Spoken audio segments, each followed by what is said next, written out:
المفاهيم تتغير بتغيرات الزمان والمكان والثقافة.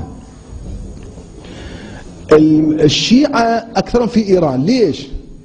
لأنه عمر الخطاب كسر خشومهم وأذلهم، يعني إمبراطورية عظيمة مثل الفرس يجون مثل ما نقول عرب أجلاف على البعران يفلشوها، وبعدين يقتلون الأشراف ويأخذون نسائهم بالآلاف، يجيبوها العمر يوزعها بنات الأشراف والنبلاء، يوزعها على دول الهمج ويتونسون بيهن.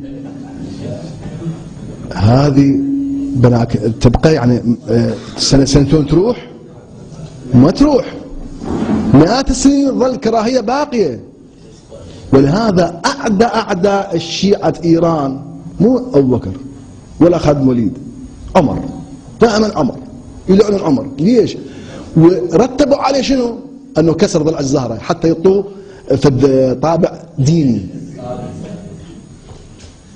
ولا كسر ضلع الزهرة ولا ما يسمى واقعا.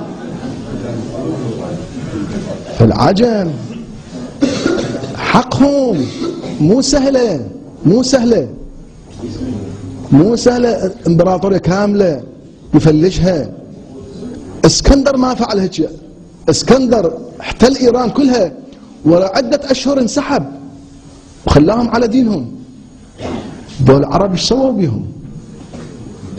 ما خلوا اعراض، لا خلوا دمار، حتى تاج كسرى فلشوه بالسيوف فلشوه، كل واحد قطعه.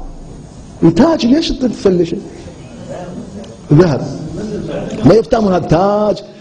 لو هالزمان كان الامم المتحده والمنظمات التراث تشتكي عليها مثل ما طالبان فلشوا بوذا. هاي اثر قديم، ما يفتهمون الاثار شنو بايش حقه جيب. فهذه اساس النظريه باختصار، ونتائج